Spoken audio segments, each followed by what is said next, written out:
Good afternoon. Good afternoon, Miss. Good afternoon.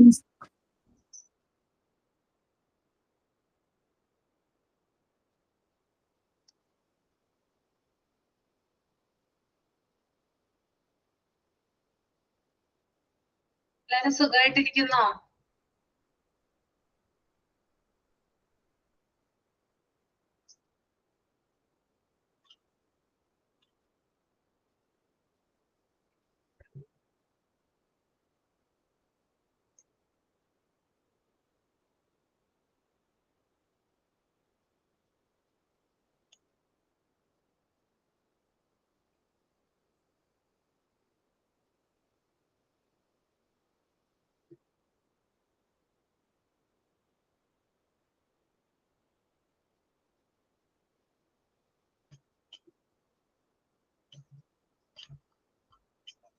Food കഴിച്ചോ?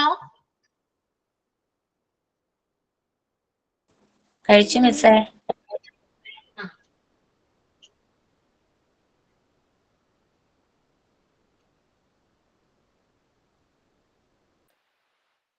കഴിച്ചോ? ഞാൻ കഴിച്ചു. കഴിഞ്ഞ ക്ലാസ്സിൽ എന്തെങ്കിലും ചെയ്യാൻ പറഞ്ഞിട്ടുണ്ടായിരുന്നോ? ആക്ടിവിറ്റി എന്തെങ്കിലും തന്നിട്ടുണ്ടായിരുന്നോ? എന്തായിരുന്നു? കഴിഞ്ഞ ക്ലാസ്സിൽ നമുക്ക് എത്തിക്കൊണ്ടുവരാൻ പറഞ്ഞിട്ടുണ്ടായിരുന്നു മിസ്സേ. എന്താണ് അനുമോളെ? ഡിസിപ്ലിൻ മെയിൻ്റെനൻസ് മുതൽ 4 പോയിന്റ്സ് ഇല്ലേ, അതിനെ കുറിച്ച് എഴുതിക്കൊണ്ട് വരാൻ പറഞ്ഞിട്ടുണ്ടായിരുന്നു. എല്ലാവരും എഴുതിയിട്ടുണ്ടോ? എല്ലാവരോടും പ്രസന്റ് ചെയ്യാൻ പറഞ്ഞിട്ടുണ്ടായിരുന്നു നെക്സ്റ്റ് ക്ലാസ്സിൽ അല്ലേ? എത്ര പേര് എഴുതിയിട്ടുണ്ട്? അനുമോൾ എഴുതിയിട്ടുണ്ട്. പിന്നെ വേറെ ആരും എഴുതിയിട്ടില്ലേ? ഇച്ചിരി തിരക്കായിരുന്നു. കാരണം ഞാൻ ഈ ഇന്റേൺഷിപ്പിന് കയറേണ്ട തിരക്കിലേ ഒരടുത്തൊരു സ്കൂൾ ഉണ്ടായിരുന്നേ. അപ്പൊ അവിടെ ചോദിക്കാൻ പോവാ, അങ്ങനെ കുറച്ച് തിരക്കായിരുന്നു. അതുകൊണ്ട് ഞാൻ എഴുതിയിട്ടില്ല.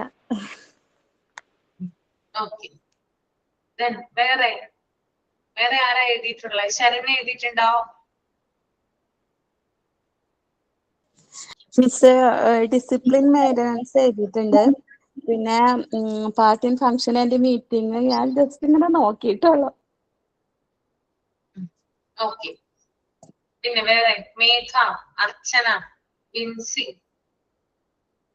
മിസ് അവിടെ എനിക്ക് വയ്യായിരുന്നു, അപ്പൊ ഞാൻ നോക്കാനും എഴുതാനൊന്നും പറ്റിയില്ല. അവന് ഓക്കെ വരുന്നുള്ളൂ. അങ്കമാടി പോയിട്ട് ഒരാഴ്ചയായി.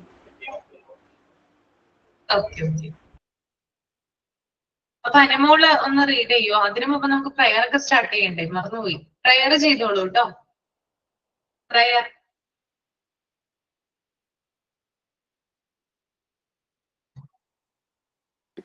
എങ്ങുമെങ്ങും നിറയും വെളിച്ചമേ, എൻ കരളിൽ കൊടിയിരിക്കണമേ, എന്റെ പാദം ഇടറാതിരിക്കുവാൻ എന്നും എന്നിൽ കൃപ ചൊരിയണമേ. പൂവിലൂറുന്ന പുഞ്ചിരി നീയല്ലോ, പുസ്തകം തരും ജ്ഞാനവും നീയല്ലോ, പുല്ലുമാടവും പൂമണി മേടയും തുല്യമായി തരും ശക്തിയും നീയല്ലോ. നല്ല ബുദ്ധിയായി എൻ്റെ മനസ്സിലും നല്ല വാണിയായി നാവിൻ്റെ തുമ്പിലും നല്ല ചെയ്തിയായി എൻ പിഞ്ചു കയ്യിലും നന്മയായി നീ നിറഞ്ഞിരിക്കണമേ. എങ്ങുമെങ്ങും നിറയും വെളിച്ചമേ, എൻ കരളിൽ കുടിയിരിക്കണമേ, എന്റെ പാദം ഇടറാതിരിക്കുവാൻ ചൊരിയണമേ. എങ്ങുമെങ്ങും നിറയും വെളിച്ചമേ, എൻ കരളിൽ കൊടിയിരിക്കണമേ, എന്റെ പാദം ഇടറാതിരിക്കുവാൻ എന്നും എന്നിൽ കൃപ ചൊരിയണമേ. Thank you miss. Okay. Then Simon. Good afternoon, everyone. Today's thought is by Maria Montessori. Children learn best when they are free to explore and discover. I repeat, children learn best when they are free to explore and discover. കുട്ടികൾ സ്വന്തമായി അന്വേഷിക്കുകയും കണ്ടെത്തുകയും ചെയ്യുമ്പോഴാണ് അവർ ഏറ്റവും നല്ല രീതിയിൽ പഠിക്കുന്നത്. Mariya Montessori. ഞാനാണ് സൈനിൻ. About a good teacher.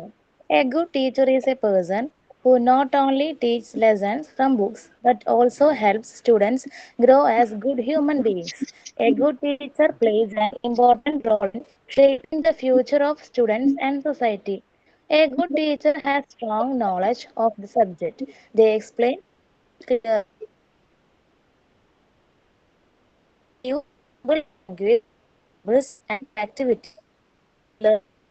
And is a good, a patient, and kind. Every student learns differently, so a good teacher supports all learners and encourages learning. So, emotions do and responsible to class.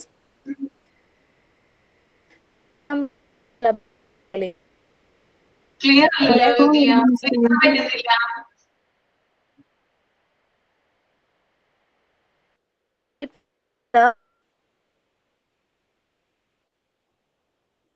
Ludiya. Issue ഉണ്ടെന്ന് തോന്നുന്നു മിസ്സേ. Yes ആ. കേൾക്കാൻ പറ്റുന്നില്ല. Voice break ആവുന്നു ചേച്ചി.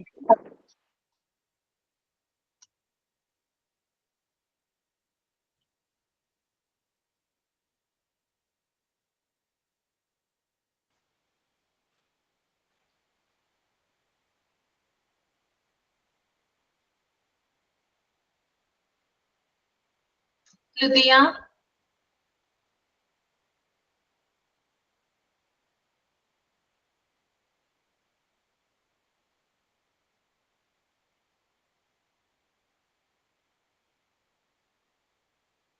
Okay. Anumol present ചെയ്തോളൂ കേട്ടോ. Okay miss. ലിദിയ വന്നോ?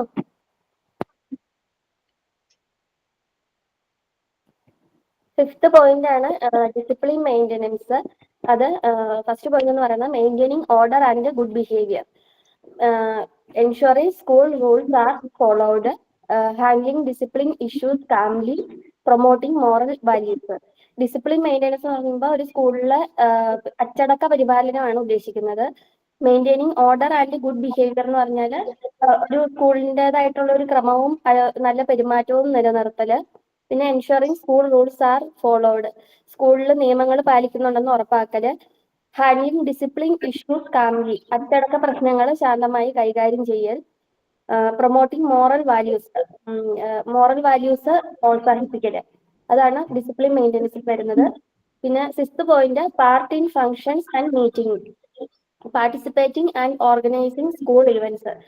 സ്കൂളിനെ സംബന്ധിച്ച് പറയുവാണെങ്കിൽ ധാരാളം പ്രോഗ്രാംസ് ഉണ്ടാവും. അത് നന്നായിട്ട് പാർട്ടിസിപ്പേറ്റ് ചെയ്യുക, അതുപോലെ തന്നെ ഓർഗനൈസ് ചെയ്യുക. പിന്നെ കണ്ടക്ടിങ് സ്റ്റാഫ് മീറ്റിംഗ് ഒക്കെ കണ്ടക്ട് ചെയ്യുക. Organising annual day, sports day, PTA meeting, അതുപോലെ തന്നെ ആനുവൽ ഡേ, സ്പോർട്സ് ഡേ ഒക്കെ ഓർഗനൈസ് ചെയ്യുകയും കണ്ടക്ട് ചെയ്യുകയും ചെയ്യുക.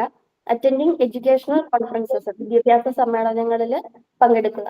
ഇത്രയാണ് സിക്സ്ത് പാർട്ടിൽ വരുന്നത്. പിന്നെ സെവൻത് പാർട്ടായിട്ട് കമ്മ്യൂണിക്കേഷൻ ആണ് വരുന്നത്. കമ്മ്യൂണിക്കേഷൻ എന്ന് പറഞ്ഞാൽ ആശയവിനിമയം എന്നാണ് ഉദ്ദേശിക്കുന്നത്. Maintaining good communication with teachers, students, parents and management, പിന്നെ ടീച്ചേഴ്സ്, പേരൻസ്, സ്റ്റുഡൻസ് ഒക്കെ ആയിട്ട് നല്ല ഒരു ആശയവിനിമയം നിലനിർത്തുക. അടുത്ത പോയിന്റ് ഫിനാൻഷ്യൽ അസിസ്റ്റൻസ് ആണ്, അതായത് സാമ്പത്തിക സഹായം. മാനേജിങ് സ്കൂൾ ഫിനാൻസ് പ്രോപ്പർലി, സ്കൂളിലെ സാമ്പത്തികം ധനം എല്ലാം നന്നായിട്ട് പ്രോപ്പറായിട്ട് മെയിൻറ്റെയിൻ ചെയ്യുക. പ്രിപ്പയറിംഗ് ബഡ്ജറ്റ്, ഒരു വർഷത്തേക്കുള്ള ബഡ്ജറ്റ് പ്രിപ്പയർ ചെയ്യുക. മോണ്ടിസോറി എക്സ്പെൻസസ് അല്ല മോണിറ്ററിങ് എക്സ്പെൻസ് മോണിറ്റർ ചെയ്യുക, എന്തൊക്കെ ചെലവുകൾ വരുമെന്ന് കാൽക്കുലേറ്റ് ചെയ്ത് വെക്കുക. മെയിൻറ്റെയിനിങ് അക്കൗണ്ട് മെയിൻറ്റെയിൻ ചെയ്തുകൊണ്ടിരിക്കുക. Seeking funds or support in if needed, നമുക്ക് എന്തെങ്കിലും സാമ്പത്തികം ആയിട്ടുള്ള വരുമാനം എന്തെങ്കിലും ആവശ്യം ഉണ്ടെങ്കിൽ അത് ആവശ്യമുള്ളത് സപ്പോർട്ടും കാര്യങ്ങളും ഒക്കെ നമ്മൾ കിട്ടുന്നിടത്തുനിന്നും നമ്മൾ ചോദിച്ചു വെക്കേണ്ടതാണ്. ഇത്രയാണ് മിസ്സേ പോയിന്റ്. ഓക്കെ.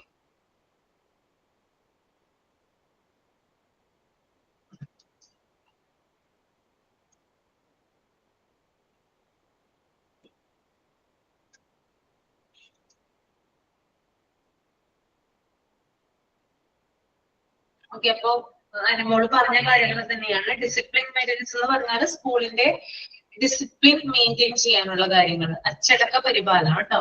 കുട്ടികളായിക്കോട്ടെ ടീച്ചർമാരായിക്കോട്ടെ നല്ലൊരു എന്താ പറയാ അച്ചടക്കത്തോട് കൂടിയിട്ട് മുന്നോട്ട് പോവാന്നുള്ളതാണ് ഡിസിപ്ലിൻ മെയിൻ്റെനൻസിന്റെ ഭാഗമായിട്ട് വരുന്നത്. പിന്നെ അതുപോലെ തന്നെ പാർട്ടിംഗ് ഫംഗ്ഷൻ ആൻഡ് മീറ്റിംഗ്, സ്കൂളുകളിൽ പലതരത്തിലുള്ള പ്രോഗ്രാമുകളും ഫംഗ്ഷൻസും ഒക്കെ ഉണ്ടാകും. ആ സമയത്ത് വേണ്ട അറേഞ്ച്മെന്റുകളും കാര്യങ്ങളൊക്കെ ചെയ്യുക. കമ്മ്യൂണിക്കേഷൻ എന്ന് പറയുന്നത് എല്ലാ ആളുകളും തമ്മിൽ കമ്മ്യൂണിക്കേറ്റ് ചെയ്യുന്നുണ്ട് സ്കൂളിൽ. ആരൊക്കെയാണ് കമ്മ്യൂണിക്കേഷൻ നടത്തുന്നത് സ്കൂളുകളിൽ? സ്കൂളിന്റെ കമ്മ്യൂണിക്കേഷൻ എന്ന് പറഞ്ഞാൽ ആരൊക്കെയായിട്ടാ?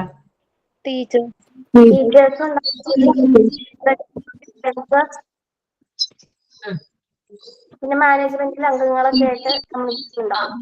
അതായത് മാനേജ്മെന്റും ടീച്ചേഴ്സും ആയിട്ട് കമ്മ്യൂണിക്കേഷൻ നടത്താറുണ്ട് ഇല്ലേ? നടത്താറുണ്ടോ?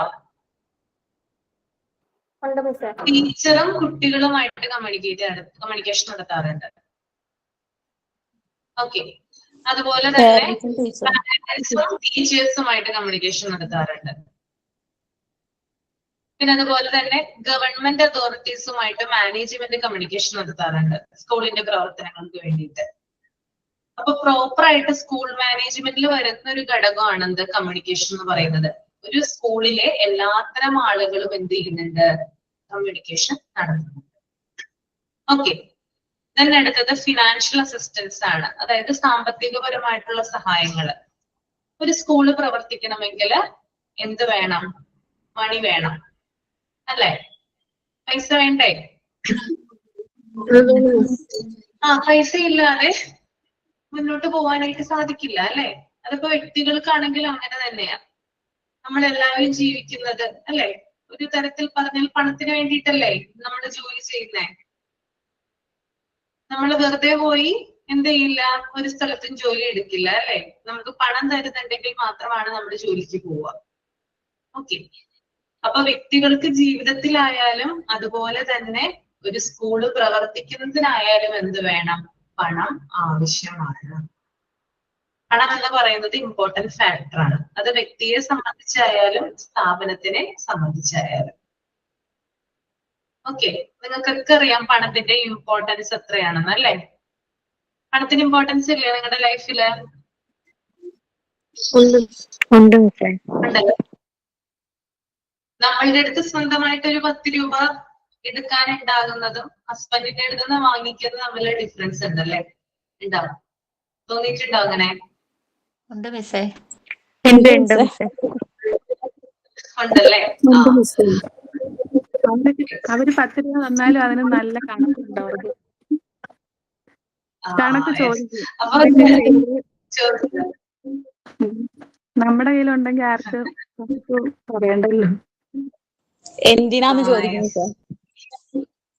എന്തിനാണെന്ന് ചോദിക്കുക അല്ലെ? ചിലവര് ഹസ്ബൻഡിന്റെ അടുത്തായിരിക്കും ചോദിക്കുന്നത്, ചിലര് പാരന്റ്സിന്റെ അടുത്തായിരിക്കും ചോദിക്കുന്നത്.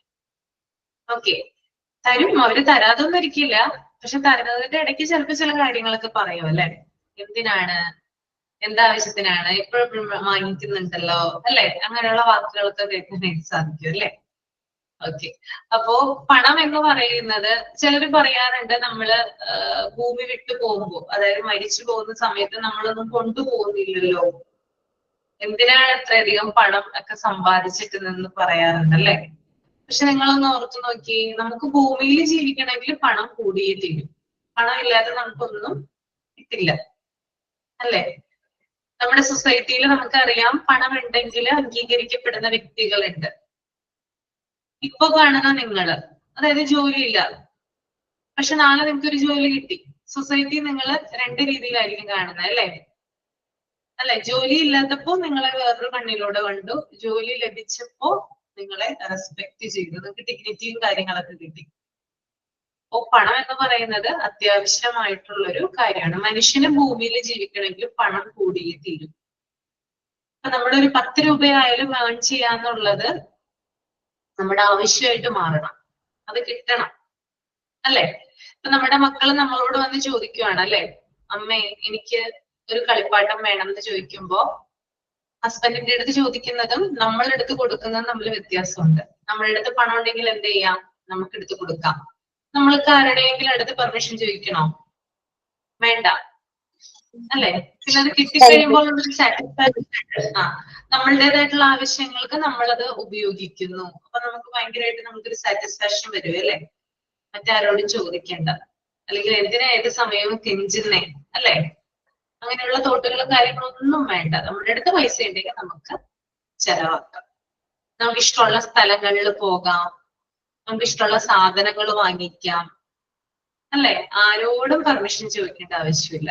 നമ്മുടെ കുടുംബത്തിനോട് കയ്യില് ഒന്നും ഉണ്ടാവില്ല കേട്ടോ മിസ്സേ. പക്ഷെ എന്നാലും മക്കള് ചോദിക്കുക അമ്മമാരോട് തന്നെയാണ്. മക്കള് ചോദിക്കുക അമ്മമാരോട് തന്നെയാണ്, അത് വേണം ഇത് വേണം. അതെ അതെ, എല്ലാവരുടെയും കാഴ്ചപ്പാട്ടിലും വ്യത്യാസങ്ങൾ ഉണ്ടാവും. ജോലി കിട്ടി പണം സമ്പാദിച്ചു കഴിയുമ്പോ നിങ്ങളെ എങ്ങനെയാണ് അച്ഛനും അമ്മയും അതുപോലെ ഹസ്ബൻഡൊക്കെ കാണുന്നത്, അതിൽ നിന്നും വളരെ വാല്യൂ ഉള്ളവരായിട്ട് ജോലി കിട്ടും കഴിയുമ്പോൾ നിങ്ങൾ മാറും. കാരണം നമുക്കറിയാം, അതായത് ഒരു ഫാമിലിയെ സപ്പോർട്ട് ചെയ്യുക, എല്ലാ തരത്തിലും സ്ത്രീ എന്ന് പറയുന്നത് ഫാമിലിയെ സപ്പോർട്ട് ചെയ്യാനാണ് മറ്റാളുകൾ ആഗ്രഹിക്കുക, അല്ലെ? വീട്ടിൽ പലതരത്തിലുള്ള ജോലികൾ ഉണ്ടാവും, അത് നമ്മളാണ് ചെയ്യുന്നത്. അതിന്റെ കൂട്ടത്തില് നമ്മൾ ഫിനാൻഷ്യൽ ആയിട്ട് അവർക്ക് ഒരു ഇൻകം നമ്മൾ അവർക്ക് കൊടുക്കുവാണെങ്കിൽ, അല്ലെ, നമ്മുടെ ലൈഫ് പാർട്ട്ണർക്ക് അത് കൊടുക്കുവാണെങ്കിൽ അവർക്കതൊരു സഹായമാണ്, അല്ലെ? അവരത്രയും കഷ്ടപ്പെടേണ്ട, നമ്മൾ എന്ത് ചെയ്യാണ്, ആ പാട്ടാവുകയാണ് അവരുടെ ആ ഒരു ലൈഫിൽ, അല്ലെങ്കിൽ അവര് മാത്രം കഷ്ടപ്പെടാതെ നമ്മളും കൂടി എന്ത് ചെയ്യുന്നു, സഹായിക്കുന്നു. അപ്പൊ നമ്മൾക്ക് റെസ്പെക്റ്റും സ്നേഹവും ഒക്കെ താനേ വരുന്നതായിരിക്കും. ഓക്കെ, അപ്പൊ ചിലവര് ചിന്തിക്കും, അയ്യോ പണം കൊടുത്താലാണോ നമുക്ക് റെസ്പെക്റ്റും സ്നേഹവും കിട്ടുക, അല്ലാതെ കിട്ടില്ല എന്നൊക്കെ, അങ്ങനെ ചിന്തിക്കുന്നവരുണ്ട്. പക്ഷെ നമ്മുടെ ലോകം അങ്ങനെയല്ല. നമ്മൾ എന്താണോ കൊടുക്കുന്നത് അതിനനുസരിച്ചിട്ടാണ് നമുക്ക് തിരിച്ചു കിട്ടുക. അങ്ങനെയാണ് നമ്മുടെ ലോകം. ചില ആളുകളുണ്ട്, അവര് ഒന്നും നമ്മളിൽ നിന്ന് പ്രതീക്ഷിക്കില്ല, നമ്മൾക്ക് വാരിക്കോരി തരും. പക്ഷെ എല്ലാ ആളുകളും അങ്ങനെയല്ല. വളരെ ചുരുക്കം അല്ലെങ്കിൽ റയർ ആയിട്ടുള്ള ആളുകൾ മാത്രമാണ് ഒന്നും പ്രതീക്ഷിക്കാതെ നമ്മളെ സ്നേഹിക്കുകയും നമ്മളെ സംരക്ഷിക്കുകയും ചെയ്യുന്നത്. ഭൂരിഭാഗം ആളുകളും നമ്മളിൽ നിന്ന് എന്തെങ്കിലും എക്സ്പെക്ട് ചെയ്യും. ആരായാലും കൂടിയും, ഹസ്ബൻഡ് ആണെങ്കിലും അച്ഛനമ്മമാരാണെങ്കിലും ആരായാലും എക്സ്പെക്ട് ചെയ്തിട്ടാണ് ജീവിതം. ഈവൻ നമ്മുടെ മക്കൾ പോലും എന്ത് ചെയ്യുന്നുണ്ട്, നമ്മളിൽ നിന്ന് പലതും പ്രതീക്ഷിക്കുന്നുണ്ട്, അല്ലെ? ശരിക്കും പറഞ്ഞാല് നമ്മളാണെന്ന് തോന്നുന്നു ഒന്നും എക്സ്പെക്ട് ചെയ്യാത്തത്, അല്ലെ? ചിന്തിച്ചിട്ടുണ്ടോ അങ്ങനെ? നമ്മൾ എന്തെങ്കിലും പ്രതീക്ഷിക്കുന്നുണ്ടോ? നമ്മൾ കെയർ കിട്ടിയാ മതി, അല്ലെ? സ്നേഹം കിട്ടിയാ മതി, നമുക്കൊന്നും വേണ്ട വേറെ. അതെ. അപ്പൊ പണത്തിന് നമ്മുടെ ലൈഫില് വളരെ വലിയ രീതിയിലുള്ള ഒരു സ്വാധീനം നമുക്ക് കാണാനായിട്ട് സാധിക്കും. അത് നിങ്ങൾക്ക് ഇപ്പൊ മനസ്സിലായെങ്കിൽ, ഇപ്പൊ ജോലി ചെയ്യുന്ന ആളുകളുണ്ട് ഇതിനകത്ത്, അവർക്ക് അറിയാനായിട്ട് സാധിക്കുമല്ലോ. ജോലി ചെയ്യുന്ന ആരെങ്കിലും ഉണ്ടോ? എത്ര പേരുണ്ട് ജോലി ചെയ്യുന്നവര്? ഇല്ല. മാം, ഞാനിപ്പോ ഒരു പ്രീ സ്കൂളില് വർക്ക് ചെയ്യുന്നുണ്ട്. അല്ലേ? ഇന്റേൺഷിപ്പ് ആയിട്ട് ഇപ്പൊ പോയതാണ്, ഒരു മാസം മുമ്പ് ഇന്റേൺഷിപ്പ് ആയിട്ട് പോയതാ. അപ്പൊ അവിടെ ഒഴിവുണ്ട്. അപ്പൊ ഒരു 1:15-1:30 വരെയും മതി, വർക്ക് ചെയ്താൽ മതി. 9 മണിക്ക് കയറണം, കുഴപ്പമില്ല. അപ്പൊ നമുക്ക് വീട്ടിലെ കാര്യങ്ങളും നോക്കാം, ഉച്ചവരെ ഉള്ളൂല്ലോ. അപ്പൊ അതുകൊണ്ട് കുഴപ്പമില്ല, നല്ലൊരു ഹാപ്പി ആയിട്ട് പോകും, മനസ്സിന് നല്ല സന്തോഷം. സാലറി കിട്ടിയോ? സാലറി 10 days വർക്ക് ചെയ്തതിന് ഒരു 2000 തന്നായിരുന്നു. പിന്നെ ഇപ്പൊ 1 month ആവണുള്ളൂ. അതെല്ലേ? 30-ാം തീയതി വരുന്നു. എങ്ങനെയുണ്ടായിരുന്നു ആദ്യത്തെ സാലറി കിട്ടിയപ്പോ? അത് ചെറിയ എമൗണ്ട് ആണെങ്കിൽ കൂടിയും. ഞാൻ ഇതിനു മുമ്പ് ടീച്ചറായിട്ട് വർക്ക് ചെയ്തിട്ടുണ്ട്, ഒരു 1.5 വർഷം വർക്ക് ചെയ്തിട്ടുണ്ട്. B.Ed കഴിഞ്ഞതാണ്. അപ്പൊ അത് കഴിഞ്ഞ് നമ്മൾ ഓരോ മക്കളായി കഴിഞ്ഞപ്പോ ഇപ്പൊ 3 കുട്ടികളുണ്ട്. അപ്പൊ എല്ലാം മാനേജ് ചെയ്ത് പോവാൻ നല്ലൊരു പാടാണല്ലോ. ഉം, ഉം, മൂന്നാമത്തെ ആൾക്ക് ഇപ്പൊ ഒരു 4 വയസ്സ് ആവണ്. സ്കൂളിൽ ചേർത്തു. അപ്പൊ ഉം, ഇത് ഉം. പഠിച്ചതെന്ന് പറഞ്ഞാൽ ഇത് ചെറിയ കുട്ടികളായിട്ട് കുറച്ചുകൂടി മിങ്കിൾ ആവുമല്ലോ. നമുക്ക് മക്കളുണ്ട്, അപ്പൊ നമുക്കറിയാലോ കൂടുതൽ കാര്യങ്ങളും. ഉം, ഉം. മറ്റേതിന്റെ അത്രയും ടെൻഷൻ കുറവാണെന്ന് എനിക്ക് തോന്നുന്നു. അതെ അല്ലേ? Okay okay. അങ്ങനെ ഒരു കുഴപ്പമില്ല. ഈ ഒരു ടൈമിങ്ങും നമുക്ക് അഡ്ജസ്റ്റ് ചെയ്യാം. അതാണ് മെയിൻ ആയിട്ടൊരു കിട്ടിയ ഒരു അഡ്വാൻറ്റേജ്. അല്ലെങ്കിൽ നമുക്കൊരു 4 o'clock വരെയൊക്കെ എന്തായാലും സ്കൂളിൽ നിൽക്കേണ്ടി വരുമല്ലോ. കുഴപ്പമില്ല. കുഴപ്പമില്ല. Okay okay okay. ഞാന് 2017 ആദ്യമായിട്ട് പഠിപ്പിക്കാനായിട്ട് പോകുന്നത്. PSC കോച്ചിങ് സെന്ററിലാണ് ആദ്യമായിട്ട് പോകുന്നത് പഠിപ്പിക്കാനായിട്ട്. അപ്പൊ ആദ്യം പഠിപ്പിക്കാനായിട്ട് ചെല്ലുന്ന സമയത്ത് 2 മണിക്കൂറാണ് അവിടെ ക്ലാസ് എടുത്തത്. ഒരു 10 തുടങ്ങി 12 വരെ ക്ലാസ് എടുത്തു. അതിനുശേഷം അവരെനിക്ക് കവറിലിട്ട് പൈസ തന്നു. പൈസ എന്ന് പറഞ്ഞാൽ അത്ര വലിയ പൈസ ഒന്നും അല്ല കേട്ടോ. 500 രൂപയാ തന്നത്. ഒരു മണിക്കൂറിന് 250 രൂപ. അങ്ങനെ 500 രൂപ തന്നു. അപ്പൊ എനിക്ക് കവറിലിട്ടൊക്കെ തന്നപ്പോ ഭയങ്കര, അത് വളരെ കുറവ് എമൗണ്ട് ആണെങ്കിൽ കൂടിയും എന്നെ സംബന്ധിച്ച് അത് വലിയൊരു എമൗണ്ടാ. കാരണം ആദ്യമായിട്ടാണ് സമ്പാദിച്ച് കയ്യില് ഒരു 500 രൂപ കിട്ടുന്നത്. അപ്പൊ ഇത് എന്ത് ചെയ്യണം എന്ന് ആദ്യമൊന്നും അനക്കിയില്ല കേട്ടോ. 2 ദിവസം അത് അനക്കിയില്ല. കാരണം അത് ചെലവാക്കാനായിട്ട് ഭയങ്കര ബുദ്ധിമുട്ട്. ഇതിങ്ങനെ ഇടയ്ക്കിടയ്ക്ക് ഇങ്ങനെ നോക്കിക്കൊണ്ടിരിക്കുക. 500 രൂപ ഇങ്ങനെ നോക്കിക്കൊണ്ടിരിക്കും. ഇത് എനിക്ക് കിട്ടിയതാണല്ലോ, എനിക്ക് കിട്ടിയ മോനൊന്ന് ചെറുതാ. അപ്പൊ മോനോട് ഞാൻ പറഞ്ഞു, അമ്മയ്ക്ക് കിട്ടിയ പൈസയാ. അപ്പൊ അവൻ എന്നോട് ചോദിക്കുന്നത്, അമ്മ എന്തിനാ ഇടയ്ക്കിടയ്ക്ക് പറയുന്നത്? ഞാൻ കണ്ടല്ലോ, ഞാൻ കണ്ടു. അത് അമ്മ അതവിടെ വെച്ചോളൂ, ഇനി ഇടയ്ക്കിടയ്ക്ക് നോക്കണ്ട. പക്ഷെ 2 ദിവസം അനക്കിയില്ല. അതിനുശേഷം മോൻ എന്റെ അടുത്ത് വന്ന് പറഞ്ഞു, എനിക്കൊരു സാധനം വാങ്ങിക്കണം അമ്മേ. അപ്പൊ അമ്മ എനിക്കത് വാങ്ങിച്ചു തരൂ, ഞാൻ അച്ഛനോട് ചോദിക്കുന്നില്ല എന്ന് പറഞ്ഞു. അപ്പൊ ഞാൻ പറഞ്ഞു, ഞാൻ വാങ്ങിച്ചു തരാം, പക്ഷെ ഈ 500 രൂപയിനുള്ളിലുള്ളതായിരിക്കണം എന്ന് പറഞ്ഞു. അത് മാത്രം ഞാൻ പറഞ്ഞു. അങ്ങനെ കടയിൽ പോയിട്ട് അവന് ഇഷ്ടമുള്ള സാധനങ്ങള്, അതൊരു കളിപ്പാട്ടുണ്ടായിരുന്നു, പിന്നെ പഠിക്കുന്നത് ബുക്കോ പെൻസിലോ അങ്ങനെ എന്തൊരു സാധനം ഉണ്ടായിരുന്നു. അത് രണ്ടും വാങ്ങിച്ചു കൊടുത്തു. ബാക്കി പൈസ ഉണ്ടായിരുന്നു, 10-200 രൂപ ബാക്കി ഉണ്ടായിരുന്നു. അതുകൊണ്ട് അവന് ഐസ്ക്രീമും പിന്നെ ചോക്ലേറ്റ് ഒക്കെ വാങ്ങിച്ചു കൊടുത്തു.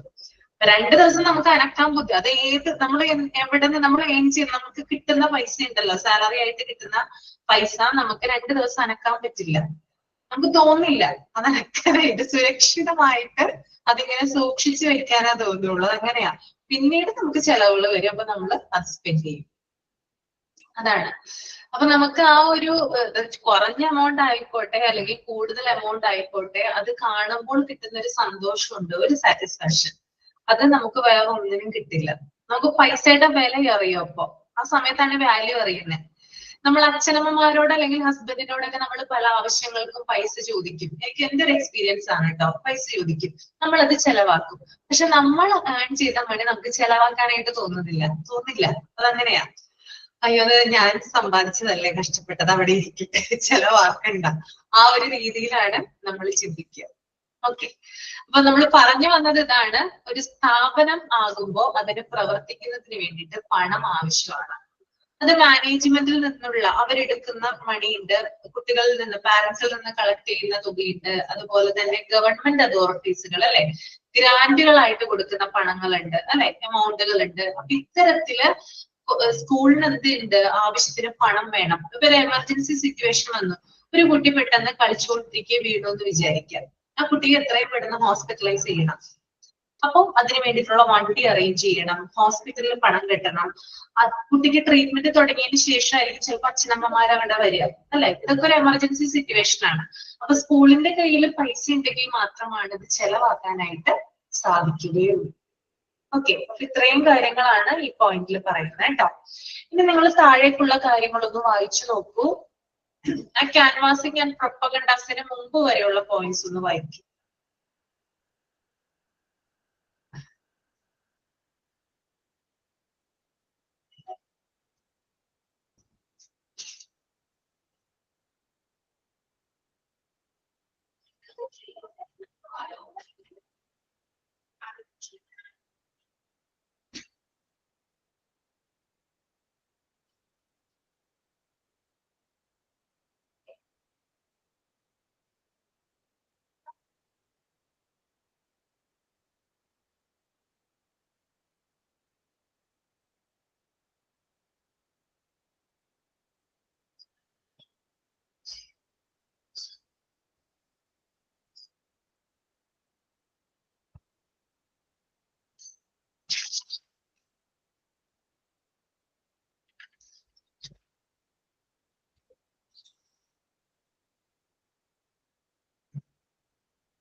വായിച്ചു കഴിഞ്ഞെങ്കിൽ തമ്പ് ചെയ്യണം കേട്ടോ.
വായിച്ചു കഴിഞ്ഞെങ്കിൽ തമ്പ് ചെയ്യാം.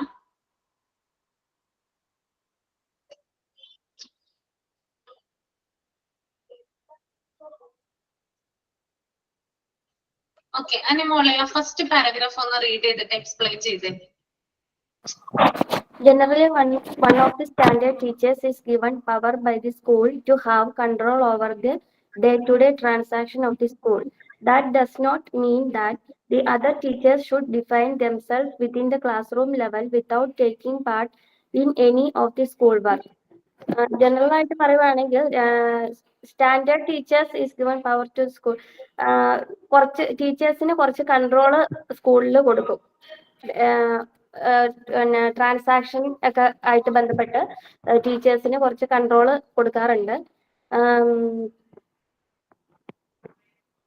ബട്ട് ബാക്കിയുള്ള ടീച്ചേഴ്സിന് ഇല്ലെന്നല്ല, എന്നാലും കുറച്ച് ടീച്ചേഴ്സിന് നമ്മൾ ട്രാൻസാക്ഷനുമായിട്ട് ബന്ധപ്പെട്ടുള്ള പവർ കൊടുക്കാറുണ്ട്.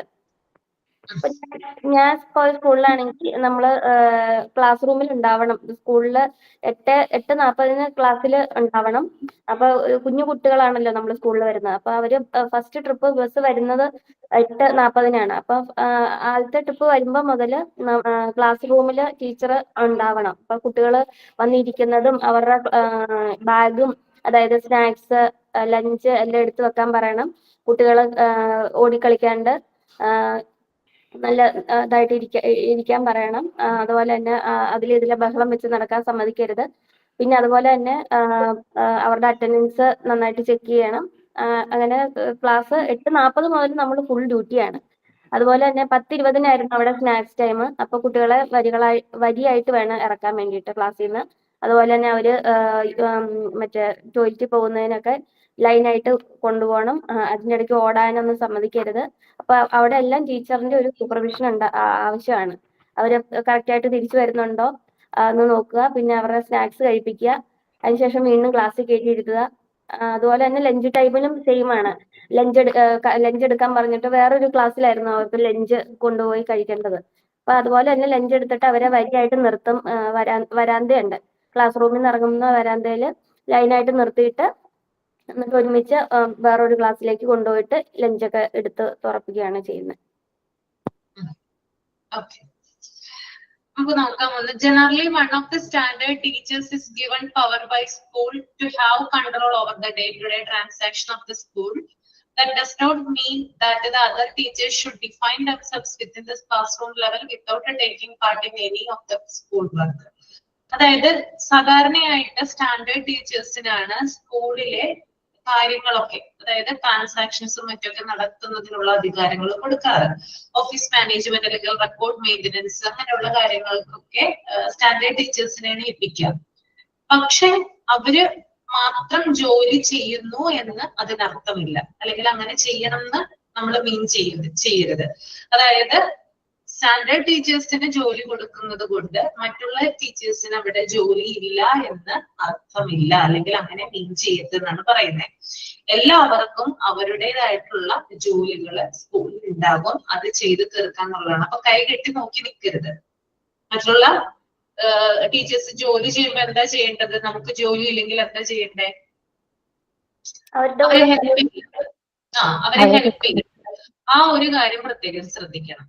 ഓക്കെ, ഒരു സ്കൂളാണ്, അപ്പൊ എല്ലാവരും കൂടി ഒരു കൂട്ടായിട്ടുള്ള ഒരു പ്രവർത്തനമാണ് നമ്മൾ മുമ്പോട്ട് കൊണ്ടുപോകേണ്ടത്, അല്ലെ?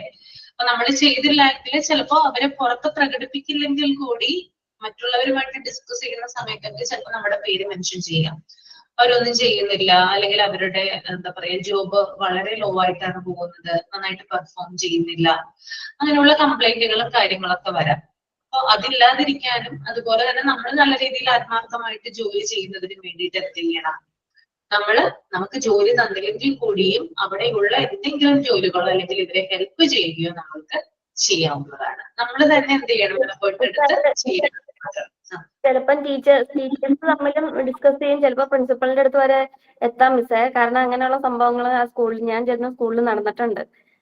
ടീച്ചേഴ്സ് പരസ്പരം പറയും. അതുപോലെ തന്നെ ആരെക്കുറിച്ച് എന്തെങ്കിലും കംപ്ലൈന്റ് ഉണ്ടെങ്കിൽ അവർ നേരെ പ്രിൻസിപ്പളിന്റെ അടുത്ത് എന്ന് പറയും. അതുപോലെ പഠിപ്പിക്കൽ മോശമായിട്ടുള്ള ടീച്ചേഴ്സിനെയൊക്കെ പുറത്താക്കിയിട്ടുണ്ട് സ്കൂളിൽ നിന്ന്. അവരുടെ നോക്കിയിട്ട് സമ്മറി എല്ലാം നോക്കുമല്ലോ, എങ്ങനെയാണ് ക്ലാസ് റൂം എങ്ങനെയാണ് മാനേജ് ചെയ്യുന്നത്, അതുപോലെ തന്നെ കുട്ടികൾക്ക് നല്ല മാർക്ക് കിട്ടുന്നുണ്ടോ ഒക്കെ, അങ്ങനെ ആവറേജ് നോക്കിയിട്ട് നന്നായിട്ട് ആക്റ്റീവ് അല്ലാത്ത ടീച്ചേഴ്സിനെ സ്കൂളിൽ നിന്ന് പുറത്താക്കാനുള്ള ചാൻസ് വരെ ഉണ്ട്. അതെ അതെ. അപ്പൊ ആക്റ്റീവായിട്ട് ഇരിക്കുക എന്നുള്ളതാണ് നമ്മൾ നോക്കേണ്ട ഒരു കാര്യം. അപ്പൊ കുട്ടികളെ നമ്മൾ പഠിപ്പിക്കണം നല്ല രീതിയിൽ, അവർക്ക് കാര്യങ്ങൾ മനസ്സിലാകണം. അതിന് പുറമെ ഇങ്ങനെയുള്ള ജോലികളും ഉണ്ടാവും. ഓഫീസ് മെയിൻ്റനൻസുമായി ബന്ധപ്പെട്ട് റെക്കോർഡ് കീപ്പിംഗ് ഉണ്ട്, അതുപോലെ തന്നെ ഫീസുകൾ കളക്ട് ചെയ്യുന്നതുമായി ബന്ധപ്പെട്ടുള്ള കാര്യങ്ങളുണ്ട്. ഇതൊക്കെ നമ്മൾ യഥാക്രമം അല്ലെങ്കിൽ കറക്റ്റ് ആയിട്ട് ചെയ്യണം. അതിനകത്ത് വീഴ്ചയൊന്നും വരുത്താൻ പാടില്ല, അല്ലെ? നമ്മൾ ഒരു സ്ഥാപനത്തിൽ ജോലി ചെയ്യുവാണ്, കുട്ടികളെ നമ്മൾ ശ്രദ്ധിക്കണം. അവരിൽ നിന്നുള്ള ഫീസ് കളക്ട് ചെയ്യുവാണെങ്കിൽ അത് കറക്റ്റ് ആയിട്ട് എഴുതി വെക്കണം, അല്ലെ? അങ്ങനെയുള്ള ഭയങ്കര ഹ്യൂജ് ആയിട്ടുള്ള റെസ്പോൺസിബിലിറ്റീസ് ആണ് ആർക്കുള്ളത്? ഒരു ടീച്ചർക്കുള്ളത്.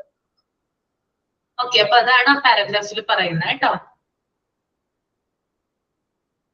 Then next, every teacher should share the work of the school management and make it as a team work.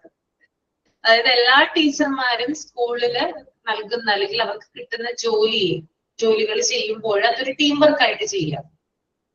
ചിലവരുണ്ട് കുറ്റപ്പെടുത്തുക, അല്ലെ? അങ്ങോട്ടും ഇങ്ങോട്ടൊക്കെ കുറ്റപ്പെടുത്തുക, നീ അത് ചെയ്യുക അല്ലെങ്കിൽ ഞാൻ ഇത് ചെയ്യാം, അങ്ങനെ പറയുന്നവരുണ്ട്, അല്ലെ? ചിലവരൊന്നും ചെയ്യില്ല, ഇങ്ങനെ ആജ്ഞാപിക്കുന്നതായിട്ട് കാണാൻ പറ്റും. അതും ഒരു ജോലിയായിട്ട് എടുക്കുന്നവരുണ്ട്, അല്ലെ? ഓർഡർ ഇടും, ഇങ്ങനെ അത് ചെയ്യ് ഇത് ചെയ്യുക, അല്ലെങ്കിൽ നിന്റെ വലിയ ജോലിയാണ്, എന്റെ ചെറുതാണ്, അപ്പൊ എനിക്കിത് ചെയ്യാൻ പറ്റുള്ളൂ, അല്ലെങ്കിൽ നീ അത് ചെയ്യണം, എന്നെ കൊണ്ട് പറ്റില്ല, ഇത് ഭയങ്കര ബുദ്ധിമുട്ടാണ്. അങ്ങനെയൊന്നുമുള്ള വർത്തമാനങ്ങളോ കാര്യങ്ങളോ ഒന്നും ഇല്ലാതെ ഒരു ജോലി കൊടുത്തിട്ടുണ്ടെങ്കിൽ അതൊരു ടീം വർക്ക് ആയിട്ട് കൂട്ടായിട്ടുള്ള പ്രവർത്തനത്തിലൂടെ നടത്താന്നുള്ളതാണ്. അപ്പൊ അവിടെ കോർഡിനേഷൻ ഉണ്ടാവും. ഇത് കണ്ടിട്ടാണ് കുട്ടികൾ എന്ത് ചെയ്യുന്നത്? നമ്മളെ മോഡലാക്കുന്നത്, അല്ലെ? പല കാര്യങ്ങളിലും കുട്ടികളെ നമ്മൾ മോഡലാക്കാറുണ്ട്, അല്ലെ? കുട്ടികൾ നമ്മളെ അപ്പൊ നമ്മൾ എന്ത് ചെയ്യണം? നമ്മൾ നല്ല രീതിയിൽ പ്രവർത്തിച്ചാലാണ് കുട്ടികൾ അത് ഏറ്റെടുക്കുകയും അവരത് ഫോളോ ചെയ്യുകയും ചെയ്യുക. അപ്പൊ പരസ്പരമുള്ള കുറ്റപ്പെടുത്തലുകളോ അല്ലെങ്കിൽ പരദൂഷണമോ, ഗോസിപ്പ് അല്ലെ, ഗോസിപ്പ് ചെയ്യാറുണ്ട്, പറയാറുണ്ട്, പരദൂഷണം പോലുള്ള കാര്യങ്ങളൊക്കെ സ്റ്റാഫ് റൂമുകളിൽ നമ്മൾ കാണാറുണ്ട് അല്ലെ. അപ്പൊ അത്തരത്തിലുള്ള കാര്യങ്ങളൊക്കെ ഒഴിവാക്കിയിട്ട് ഒരു ജോലി കൊടുത്തു കഴിഞ്ഞാൽ അത് എത്രത്തോളം ഭംഗിയാക്കാം, കൂട്ടായി നിന്നിട്ട് അത് എത്രത്തോളം പെർഫെക്റ്റ് ആക്കാം എന്നാണ് ടീച്ചർമാർ ചിന്തിക്കേണ്ടത്. ഓക്കെ, അടുത്ത paragraph. The sharing of the work can be assessed by the management or by the voluntary interest among the teachers. When a school running with a good name, everyone takes the credit of saying it is my school, so everyone should work the feeling of our school. ഇത്തരത്തിലെ ജോലികളൊക്കെ പല രീതിയിൽ divide ചെയ്ത് കൊടുത്തു കഴിഞ്ഞാല് ടീച്ചർക്ക് ആ ജോലി ചെയ്യാനുള്ള ഇൻട്രസ്റ്റ് കൂടുകയും എല്ലാവരും സ്കൂളിനെ എന്റെ സ്കൂള്, ഇസ് മൈ സ്കൂൾ അല്ലെങ്കിൽ നമ്മുടെ സ്കൂള് ആ രീതിയിൽ നോക്കി കാണുകയും ചെയ്യും. ഓക്കെ, ഇത് എന്റെ സ്കൂളാണ്. അപ്പൊ നമ്മള് ജോലി ചെയ്യുന്ന ഒരു സ്ഥാപനം, അതിനകത്ത് നല്ല റിവ്യൂസ് ആണ് ആളുകൾ തരുന്നത്. കുട്ടികളിൽ നിന്ന് നല്ല അഭിപ്രായങ്ങൾ ഉണ്ടാകുന്നു, പാരന്റ്സിൽ നിന്ന് നല്ല അഭിപ്രായങ്ങൾ ഉണ്ടാകുന്നു, കൂടുതൽ അഡ്മിഷൻ നമ്മളെ തേടി വരുന്നു, അവാർഡുകൾ കിട്ടുന്നു ഗവൺമെന്റിൽ നിന്ന്. അപ്പൊ നമുക്ക് പ്രൗഡാണ് അല്ലെ, ഞാൻ ജോലി ചെയ്യുന്ന ഒരു സ്ഥാപനമാണ് അല്ലെ. നമുക്ക് ഭയങ്കര അഭിമാനം തോന്നും ആ സമയത്ത്. നമ്മൾ അവിടെ തന്നെ നിൽക്കുള്ളൂ അല്ലെ. ഇത്രയും നല്ലൊരു സ്ഥാപനം ആ ചുറ്റുവട്ടത്ത് വേറെ എങ്ങും ഇല്ലെങ്കിൽ നമ്മൾ അവിടെ തന്നെ തുടർന്ന് പ്രവർത്തിക്കാൻ അല്ലെങ്കിൽ നല്ല രീതിയിൽ പ്രവർത്തിക്കാനായിട്ട് നമ്മൾ നോക്കും. അവിടെ കിട്ടുന്ന ഓരോ ജോലികളും നമ്മൾ ആത്മാർത്ഥതയോടുകൂടി ചെയ്യും. ഓക്കെ, അപ്പൊ ഇത് എന്റെ സ്കൂളാണ് അല്ലെങ്കിൽ ഇത് നമ്മുടെ സ്കൂളാണ് എന്നുള്ളൊരു ഫീല് വരുന്നെങ്കിൽ എല്ലാവരും കൂട്ടായിട്ടുള്ള പ്രവർത്തനത്തോടെ ഒത്തൊരുമിച്ച് എന്ത് ചെയ്യണം? ജോലി ചെയ്യേണ്ടതുണ്ട്. Then most teachers are appointed for a class or for a subject. So the first main duty of the teacher is to carry out class, that is known as classroom management. ഏകദേശം എല്ലാ ടീച്ചർമാരെയും ഒരു ക്ലാസ്സിലേക്കോ അല്ലെങ്കിൽ ഒരു സബ്ജക്റ്റിലോട്ടോ ആണ് appoint ചെയ്യുക. ഒന്നില്ലെങ്കിൽ class room ടീച്ചറായിട്ട് നമുക്ക് ജോലി ലഭിക്കും അല്ലെ. ക്ലാസ് റൂമിലേക്ക് ഏതെങ്കിലും ഒരു ക്ലാസ് റൂമിൽ നമ്മൾ ഇടും, അവിടുത്തെ കാര്യങ്ങളാണ് നമ്മൾ ഫുള്ള് നോക്കേണ്ടത്. അല്ലെങ്കിൽ ഏതെങ്കിലും ഒരു സബ്ജക്റ്റിലേക്കായിരിക്കും, ഏതെങ്കിലും വിഷയങ്ങൾ പഠിപ്പിക്കാനായിട്ട്. നമുക്കറിയാം പ്രീ സെഷനിലൊക്കെ, അതായത് 1 മുതൽ 4 വരെയുള്ള ക്ലാസ്സുകളിലൊക്കെ ഒരു ക്ലാസ് ടീച്ചർ തന്നെയാണ് എന്ത് ചെയ്യുക? ഒരു ക്ലാസ് കൈകാര്യം ചെയ്യുക അല്ലെ. ആ ടീച്ചർ തന്നെയല്ലേ എല്ലാ സബ്ജക്റ്റുകളും എടുക്കുന്നത്. ഗവൺമെന്റ് സ്കൂളിലും എയ്ഡഡ് സ്കൂളിലും ഒക്കെ അങ്ങനെ തന്നെയാണ് അല്ലെ. ഓക്കെ, ഇനി ചില ടീച്ചർമാരുണ്ട്, ലാംഗ്വേജ് എടുക്കുന്ന ടീച്ചേഴ്സ് ഫോർ എക്സാമ്പിൾ, അവരാകുമ്പോൾ ഒരു സബ്ജക്റ്റിലേക്ക് മാത്രമാണ് എന്ത് ചെയ്യുക? അവരെ അപ്പോയിന്റ് ചെയ്യുക. ഓക്കെ, അപ്പൊ അത്തരത്തിലുള്ള ജോലികളാണ് ടീച്ചർക്ക് കൊടുക്കുന്നത്. അപ്പൊ ടീച്ചറുടെ ആദ്യത്തെ ഡ്യൂട്ടി എന്ന് പറഞ്ഞാല് അത് ഓഫീസ് മെയിൻ്റനൻസ് അല്ല, മറിച്ച് അത് ക്ലാസ് എടുക്കുക എന്നുള്ളതാണ്. അവരെ അതിനാണ് അപ്പോയിന്റ് ചെയ്തിരിക്കുന്നത്. അപ്പൊ ക്ലാസ് എടുക്കുക എന്നുള്ളത് അവരുടെ ആദ്യത്തെ ഡ്യൂട്ടിയാണ്. അതുകൊണ്ട് തന്നെ അത് ക്ലാസ് റൂം മാനേജ്മെന്റിന്റെ പരിധിയിലാണ് വരിക. കേട്ടോ? നെക്സ്റ്റ് പാരഗ്രാഫ് നമുക്ക് നോക്കാം. Every teacher should take care to maintain discipline everywhere, even when she is walking on the footpath. If she happens to see the students making quarrels, threatening others, speaking rubbish, she can call them and after making minimum inquiries, dispose of them with or without punishment. ഇനി ടീച്ചറിന്റെ ഉത്തരവാദിത്തം അല്ലെങ്കിൽ responsibility എന്ന് പറയുന്നത് class എടുക്കാൻ മാത്രമല്ല, മറിച്ച് discipline എല്ലായിടത്തും മെയിൻറ്റെയിൻ ചെയ്യുന്നുണ്ടോ എന്ന് ചെക്ക് ചെയ്യണം. കുട്ടികളായാലും അല്ലെ, നല്ല രീതിയിൽ അവര് അച്ചടക്കം പരിപാലിക്കുന്നുണ്ടോ, അവര് ഡിസിപ്ലിൻ പ്രോപ്പർ ആയിട്ട് കീപ്പ് ചെയ്യുന്നുണ്ടോ എന്ന് ചെക്ക് ചെയ്യേണ്ടതുണ്ട്. നമുക്കറിയാം ടീച്ചേഴ്സ്, അതായത് നമ്മുടെ KG പഠിപ്പിക്കുന്ന ടീച്ചേഴ്സിനൊക്കെ നമുക്കറിയാം, അതായത് സ്കൂൾ സമയം കഴിഞ്ഞും അവരെന്ത് ചെയ്യുന്നുണ്ട്? കുറെ സമയം വെയിറ്റ് ചെയ്യുന്നുണ്ട് സ്കൂളിൽ അല്ലെ. കുട്ടികളെ ലാസ്റ്റ് അവസാനത്തെ കുട്ടിയും പോകുന്നത് വരെ ആര് വെയിറ്റ് ചെയ്യണം? ടീച്ചർ വെയിറ്റ് ചെയ്യേണ്ടതുണ്ട്. പക്ഷെ സ്റ്റാൻഡേർഡ് ടീച്ചേഴ്സിന് അങ്ങനെയല്ല. ഞാൻ പറഞ്ഞിട്ടുണ്ടായിരുന്നു അല്ലെ, അവർക്ക് എന്ത് ചെയ്യാം? സ്കൂള് വിട്ട്, അതായത് ലോങ് ബെൽ അടിക്കുന്ന സമയത്ത് സ്റ്റുഡൻസിന്റെ കൂടെ ആർക്ക് പോകാം? സ്റ്റാൻഡേർഡ് ടീച്ചേഴ്സിന് പുറത്തേക്ക് പോകാം, അവർക്ക് വീട്ടിലേക്ക് പോകാവുന്നതാണ് അല്ലെ. അപ്പൊ ഇങ്ങനെ ടീച്ചറും അതുപോലെ തന്നെ സ്റ്റുഡൻസും ഒരുമിച്ചിറങ്ങുന്ന സമയത്ത്, ഫുട്പാത്തിലൂടെയൊക്കെ നടക്കുന്ന സമയത്ത് ചില കാര്യങ്ങൾ കാണാറുണ്ട് സ്റ്റുഡൻസിന്റെ ഇടയിൽ അല്ലെ. ചിലവര് വഴക്ക് കൂടുന്നത് കാണാം അല്ലെ. ഇനി ഒരാളെ ഭീഷണിപ്പെടുത്തുന്നത് കാണാം, ചീത്ത വാക്കുകൾ ഉപയോഗിക്കുന്നത് കാണാം ഫുട്പാത്തിലൂടെ നടക്കുന്ന സമയത്ത്. അപ്പൊ ടീച്ചർ എന്ത് ചെയ്യരുത്? എന്റെ ഡ്യൂട്ടി കഴിഞ്ഞല്ലോ, എന്റെ സമയം കഴിഞ്ഞു, പഠിപ്പിക്കുന്ന ഡ്യൂട്ടി കഴിഞ്ഞു, ഇനി ഞാനും ഇവരായിട്ട് യാതൊരു ബന്ധവുമില്ല. ആ ഒരു രീതിയിൽ തിങ്ക് ചെയ്യരുത്. കാരണം നമ്മുടെ കുട്ടികളാണ്, അല്ലെ? അവര് സ്കൂളിനകത്തായാലും പുറത്തായാലും എന്റെ കുട്ടി തന്നെയാണ്, ഞാൻ പഠിപ്പിക്കുന്ന എന്റെ സ്റ്റുഡന്റ് തന്നെയാണെന്നുള്ള ബോധ്യം ഉണ്ടായിരിക്കണം. അപ്പൊ ഇത്തരത്തില് കുട്ടികൾ തമ്മിൽ പരസ്പരം വഴക്കിടുകയോ അല്ലെങ്കിൽ ഭീഷണിപ്പെടുത്തുകയോ മോശം വാക്കുകൾ ഉപയോഗിക്കുകയോ ചെയ്ത് കണ്ടു കഴിഞ്ഞാല് ഉടനെ തന്നെ അവരെ നിങ്ങളുടെ അടുത്തേക്ക് വിളിക്കണം. എന്നിട്ട് എന്താണെന്ന് അന്വേഷിക്കണം. എന്തിനാണ്? സ്കൂൾ സമയം കഴിഞ്ഞല്ലോ, അന്വേഷിക്കേണ്ട കാര്യമൊന്നും എനിക്കില്ല എന്ന് ചിന്തിക്കാനായിട്ട് പാടില്ല. എന്താണ് നിങ്ങൾ തമ്മിൽ വഴക്ക് കൂടുന്നത്, അല്ലെങ്കിൽ എന്തിനാണ് നിങ്ങൾ തമ്മിൽ പരസ്പരം ചീത്ത വാക്കുകൾ ഉപയോഗിക്കുന്നത് എന്ന് അന്വേഷിക്കേണ്ട ബാധ്യത ആർക്കുണ്ട്? ടീച്ചർക്കുണ്ട്. അപ്പോ ആ സമയത്ത് എന്തിനാണെന്ന് അന്വേഷിച്ചറിഞ്ഞിട്ട് വേണമെങ്കിൽ ചെറിയ പണിഷ്മെന്റ് കൊടുക്കാം, അല്ലെങ്കിൽ പണിഷ്മെന്റ് കൊടുക്കാതെ അവരെ കാര്യങ്ങൾ പറഞ്ഞ് ബോധ്യപ്പെടുത്തി വിട്ടയക്കാം. അപ്പൊ ഇത് ചെയ്യേണ്ട കാര്യം എന്ന് പറഞ്ഞാല് ഫുട്പാത്ത് ആണ്. അപ്പൊ കുട്ടികൾ മാത്രമല്ല വഴിയാത്രക്കാരും ഉണ്ടാവും, അല്ലെ? അപ്പൊ ധാരാളം ആളുകൾ അവിടെ ഉണ്ടാവും. അപ്പൊ അവരുടെയൊക്കെ മുമ്പിൽ വെച്ചിട്ട് കുട്ടിയെ തീർത്തും അപമാനിക്കുന്ന രീതിയിൽ പറയാനായിട്ട് പാടില്ല. തെറ്റ് ചെയ്തിട്ടുണ്ടെങ്കിൽ കൂടിയും ഇൻസൾട്ട് ചെയ്യുന്ന രീതിയിൽ സംസാരിക്കരുത്. കുട്ടിയെ വളരെ അടുത്ത്, അതായത് കുട്ടികളെ അടുത്ത് വിളിച്ചിരുത്തിയതിനു ശേഷം വേണമെങ്കിൽ പതുക്കെ നമുക്ക് പറയാം. ആളുകളൊക്കെ നിൽക്കുന്ന സമയത്ത് ഷൗട്ട് ചെയ്യുകയോ അല്ലെങ്കിൽ മോശമായിട്ട് അവരെ അവഹേളിക്കുന്ന രീതിയിലോ സംസാരിക്കാനായിട്ട് പാടില്ല.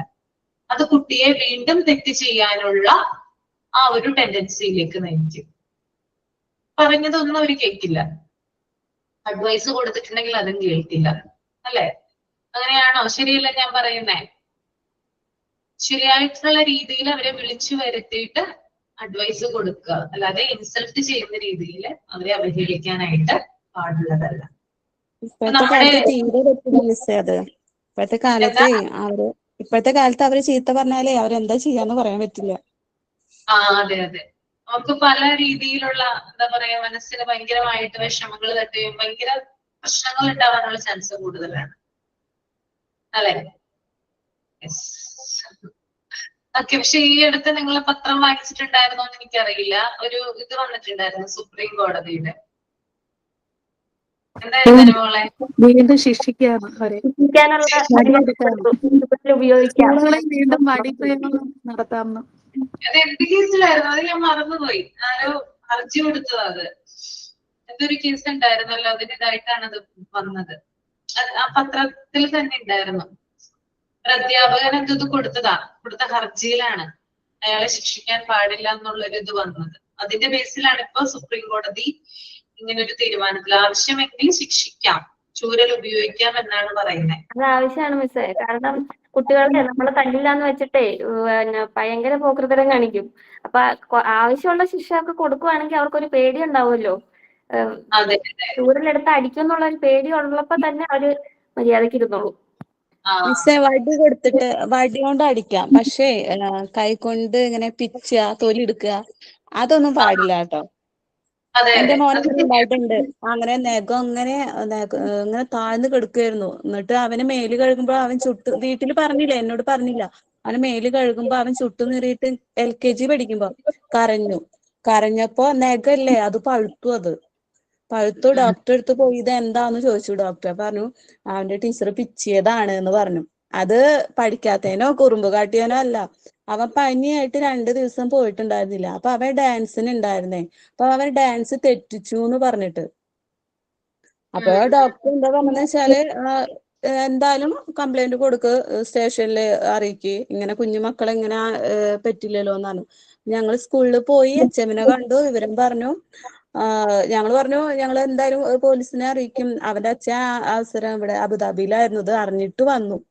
എന്നിട്ട് സ്കൂളിൽ പോയിട്ട് സംസാരിച്ചു. ഫ്ലക്സ് വെക്കും സ്കൂളിന്റെ മുന്നിൽ, ഇതിന്റെ കൈയിന്റെ ഭാഗം എന്നൊക്കെ പറഞ്ഞു. എന്നിട്ട് പിന്നെ ആ ടീച്ചറെ വിളിച്ചു, എന്താണ്ടൊക്കെ പറഞ്ഞു. ടീച്ചറെ പറഞ്ഞയച്ചു. എന്നിട്ട് അവിടുന്ന് കുറെ കംപ്ലൈന്റ് ഉണ്ട് ആ ടീച്ചറെ കുറിച്ച്. നല്ല കുറെ പേരൻസിന് കംപ്ലൈന്റ് ഉണ്ടായിരുന്നു അത്ര.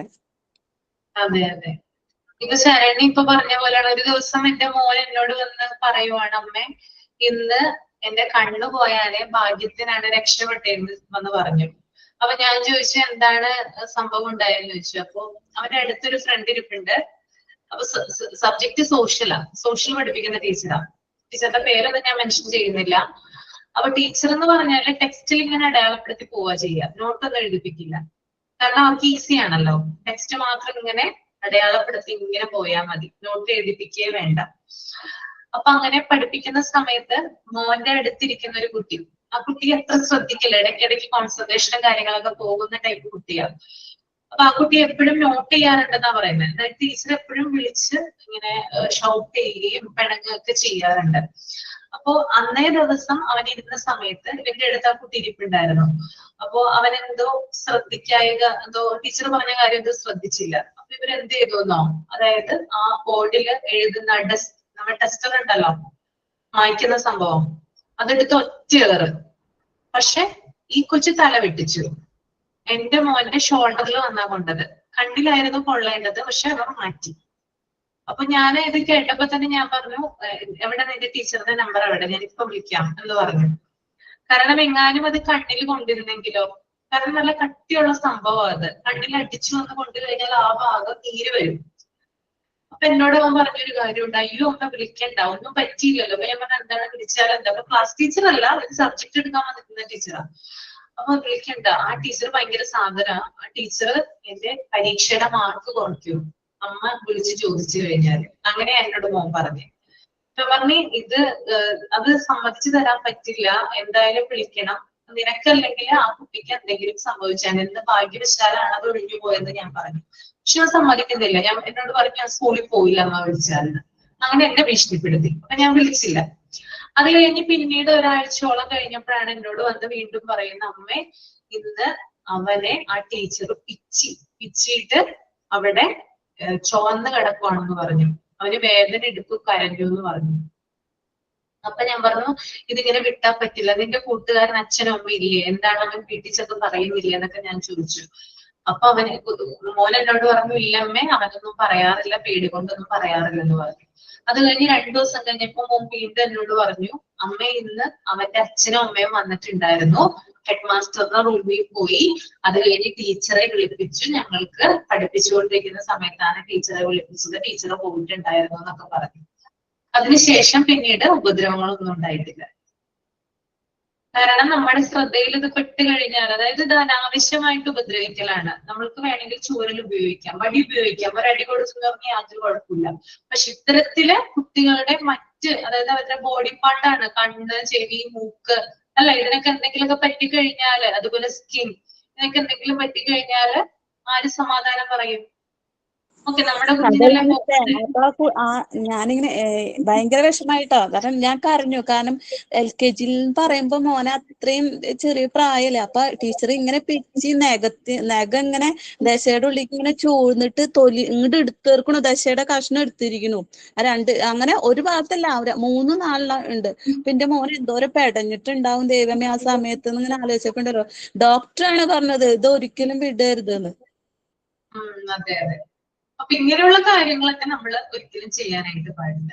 മാക്സിമം കുട്ടികളെ പറഞ്ഞു തന്നെ ബോധ്യപ്പെടുത്തുക. പറ്റുമെങ്കിൽ ഇവിടെ തന്നെ പറയുന്നുണ്ട്, നമ്മുടെ പറ്റുമെങ്കിൽ ചെറിയ ശിക്ഷ കൊടുക്കാൻ കുഴപ്പമില്ല, പക്ഷെ വലിയ രീതിയിൽ ഇൻസൾട്ടിങ് ആവുന്ന രീതിയിൽ ചെയ്യാനായിട്ട് പാടില്ല.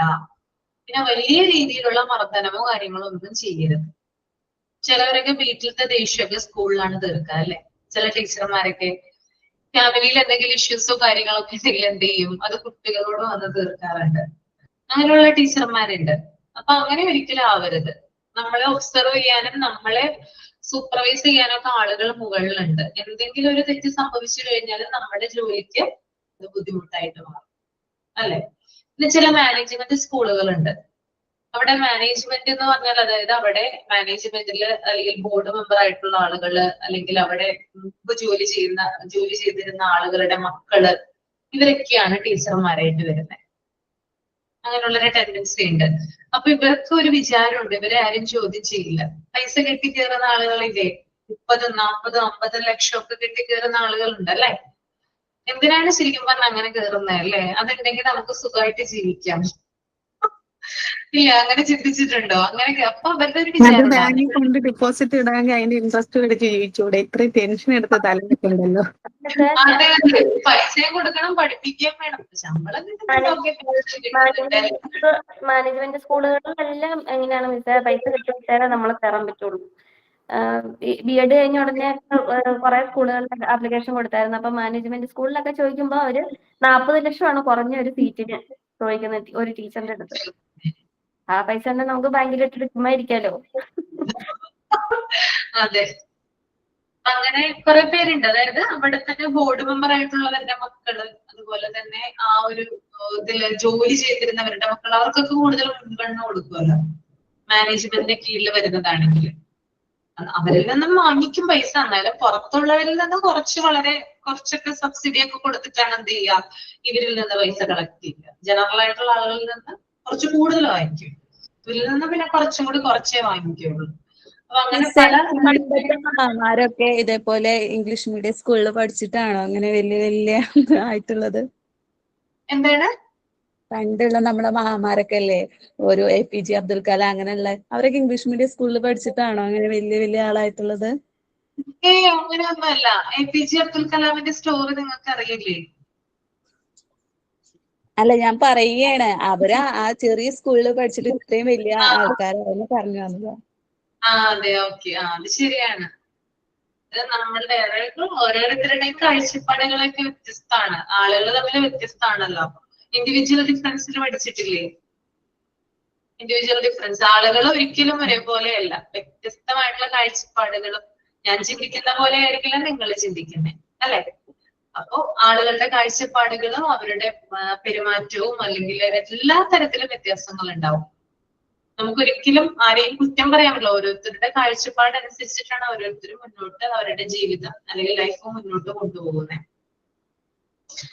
അപ്പൊ ഇങ്ങനെ നമ്മൾ ഒരു സ്കൂളിൽ കയറി കഴിഞ്ഞാൽ അവിടെ ടീച്ചറായിട്ട് പഠിപ്പിക്കാനായിട്ട് ആരംഭിച്ചു തുടങ്ങിയാൽ നമ്മൾ നല്ല രീതിയിൽ വളരെ ആത്മാർത്ഥതയോട് കൂടിയിട്ട് ജോലി ചെയ്യാന്നുള്ളതാണ്. നമ്മുടെ കുഞ്ഞുമക്കളെ പോലെ തന്നെ നമ്മൾ പഠിപ്പിക്കുന്ന മക്കളെയും കാണാന്നുള്ളതാണ്. അപ്പൊ ഇത്തരത്തിലുള്ള കാര്യങ്ങൾ ഫുട്പാത്തിലൂടെ ഇങ്ങനെയുള്ള കാര്യങ്ങളൊക്കെ ശ്രദ്ധയിൽപ്പെട്ട് കഴിഞ്ഞാൽ മിനിമം എൻക്വയറി നടത്തണം. ആവശ്യമെങ്കിൽ പണിഷ്മെന്റ് കൊടുക്കാം, അതും ചെറിയ പണിഷ്മെന്റ് മാത്രം, അല്ലെങ്കിൽ അവരെ വെറുതെ വിടാം. കേട്ടോ? മനസ്സിലായല്ലോ? ഓക്കെയാണ്. പിന്നെ ഇപ്പൊ എല്ലാ സ്കൂളുകളിലും ക്യാമറ ഉണ്ടല്ലോ ക്ലാസ്സുകളില്. അതെ അതെ ടീച്ചേഴ്സിനെ എന്തായാലും അവർ ഒബ്സർവ് ചെയ്യുന്നുണ്ട്. അതെ അതെ, ഒബ്സർവേഷൻ ഉണ്ട് കറക്റ്റ് ആയിട്ട്. ക്യാമറയും കാര്യങ്ങളും എല്ലാം. ഇപ്പോ ഞാൻ വർക്ക് ചെയ്യുന്ന സ്ഥലത്തായാലും ക്യാമറയുണ്ട്. അപ്പൊ അതുകൊണ്ട് ഒരുപാട് നമ്മള് അവരെപ്പോഴും ഒബ്സർവ് ചെയ്തുകൊണ്ടിരിക്കുന്നുണ്ട്. അതെ അതെ, ഒബ്സർവ് ചെയ്യും. നമ്മുടെ ക്ലാസ്സുകൾ എങ്ങനെയാണ് നോക്കാറുണ്ട്, നമ്മുടെ ബിഹേവിയർ എങ്ങനെയാണ് കുട്ടികളോടുള്ള എല്ലാ കാര്യങ്ങളും അവർ ഒബ്സർവ് ചെയ്യും. ഓക്കെ, ഇത്രയും കാര്യങ്ങൾ ക്ലിയർ ആണല്ലോ? ഞാൻ നിങ്ങൾക്ക് ഒരു ആക്ടിവിറ്റി തരാം, അടുത്ത ക്ലാസ്സിൽ ചെയ്യേണ്ടതാണ് കേട്ടോ. ക്യാൻവാസിംഗ് ആൻഡ് പ്രൊപ്പഗണ്ടാസ്, അതുപോലെ types of canvassing, indoor canvassing, negative canvassing. ഇതൊരു സെമിനാർ ആയിട്ട് അടുത്ത ക്ലാസ്സിൽ പ്രസന്റ് ചെയ്യണം. നിങ്ങൾക്ക് ടോപ്പിക് സെലക്ട് ചെയ്യാം, ഇഷ്ടമുള്ള ടോപ്പിക് എടുക്കാം. എല്ലാവരും ഉണ്ടാകണം എന്ന് മാത്രം കേട്ടോ. പരസ്പരം നിങ്ങൾ ഡിസ്കസ് ചെയ്യുക ഗ്രൂപ്പില്, ആരൊക്കെ ഏതൊക്കെ ടോപ്പിക് ആണ് ചൂസ് ചെയ്തിട്ടുള്ളതെന്ന് കേട്ടോ. ക്യാൻവാസിംഗ് ആൻഡ് പ്രൊപ്പഗണ്ടാസ് ഉണ്ട്, ടൈപ്സ് ഓഫ് ക്യാൻവാസിംഗ് ഉണ്ട്, ഇൻഡോർ ക്യാൻവാസിംഗ് ഉണ്ട്, നെഗറ്റീവ് ക്യാൻവാസിംഗ് ഉണ്ട്. ഇത്രയും കാര്യങ്ങള് അടുത്ത ക്ലാസ്സിൽ ഒന്ന് പ്രിപ്പയർ ചെയ്തിട്ട് വരാം കേട്ടോ. എല്ലാ ടോപ്പിക്കും കവർ ചെയ്യണം. എല്ലാവരും എല്ലാം ചെയ്തിട്ടുണ്ടോ എന്ന് ചെക്ക് ചെയ്യണം കേട്ടോ. അനുമോളൊന്ന് നോക്കണേ, ആരൊക്കെ ഏതൊക്കെ ടോപ്പിക്കാണ് എടുത്തിട്ടുള്ളതെന്ന്. ചോദിച്ചോളാം മിസ്സേ. അപ്പൊ നമുക്ക് വൈൻഡപ്പ് ചെയ്യാം. മിസ്സേ സൈൻ ഔട്ട് ഞാനാണ്. സൈൻ ഔട്ട് ചെയ്തോളൂ. ക്ലാസ് പോകുന്ന സമയം അറിയില്ല, നിങ്ങളുടെ ക്ലാസ്സിൽ കയറിയാല് 1:30 പെട്ടെന്നാവും. വേറൊരു ക്ലാസ്സിലും ഇല്ലട്ടോ ഇത് സമയം പോകുന്നതേ അറിയില്ല. എല്ലാ മിസ്സുമാരും മിസ്സേ. ഞങ്ങൾക്കും അത് മിസ്സേ പെട്ടെന്ന് സമയം പോവും. 1:30 ആയി കഴിഞ്ഞാൽ പെട്ടെന്ന് 2:30 ആവും. അതെ അതെ. സൈൻ ഔട്ട് ചെയ്തോളൂ. Okay, miss. First of all, thank you, miss, for today's session. Thank you for your effort and support. Today we learned school management and other points, other important points. And looking forward next section. Thank you, miss. Thank you all. Okay, thank you. Next Wednesday കാണാം കേട്ടോ. Thank you, miss. Thank you. Thank you, ma'am. Thank you, miss.